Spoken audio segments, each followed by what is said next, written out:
இப்போ சிபி ராதாகிருஷ்ணன் அவர்களுக்கு ஒருத்தர் மனமார மகிழ்ச்சியோடு வாழ்த்து சொல்லியிருக்கார்.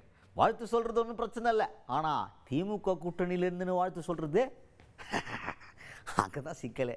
திமுக எப்படி ஒரு தர்ம சங்கடமான சூழ்நிலையில் இப்போ மாட்டிகிட்டு இருக்குதோ அதே மாதிரி ஐயா கூட மாட்டின்னு இருப்பார் போல. ஒருத்தர் வாழ்த்து சொல்லியிருக்காரு. யார் அவர்? மதிமுக பொதுச் செயலாளர் வைகோ அவர்கள். அவர் தான் நம்மளுடைய நண்பர்.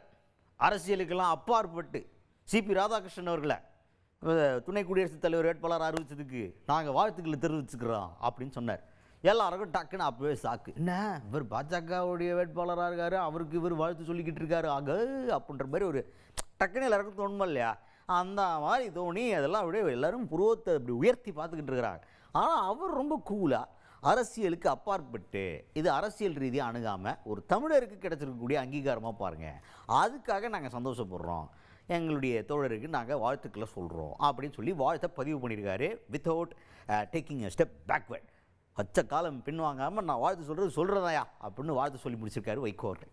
துணை குடியரசுத் தலைவர் ஒருவேளை அடுத்த கட்டத்தில் குடியரசுத் தலைவராக கூட ஆகக்கூடும்.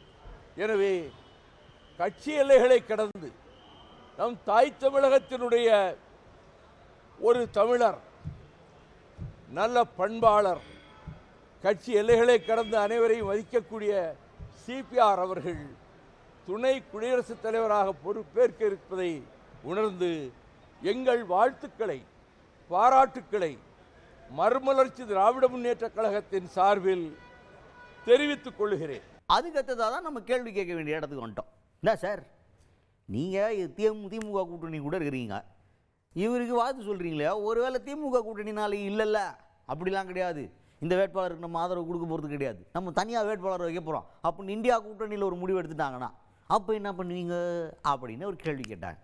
அதுக்கு அவர் என்ன சொல்கிறாருன்னா, இவர் என் நண்பர்ப்பா, அரசியல் இல்லாமல் அவருக்கு வாழ்த்து சொல்லியாச்சு, அதுக்காக கூட்டணியில் இருக்கும்போது அவங்க வேட்பாளர் நம்ம ஆதரவு கொடுக்காமல் இருக்க முடியாதுல்ல, அதுவும் திமுக என்ன முடிவு எடுத்து எங்ககிட்ட சொல்லுதோ அதன்படி மதிமுக செயல்படும், இந்த வாழ்த்து வேற ஆதரவு வேற அப்படின்னு பிரித்து பார்க்க சொல்லி கொடுத்துருக்காரு வைகோ அவர்கள்.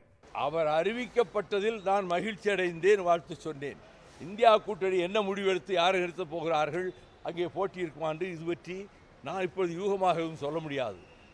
நண்பர் என்ற முறையில் கட்சியை கடந்து அவர் தமிழ்நாட்டைச் சேர்ந்தவர், அவர் துணை குடியரசுத் தலைவராக தேர்ந்தெடுக்கப்பட்டதில் கட்சி ஆச்சரியங்களை மறந்து நான் வாழ்த்துகிறேன்.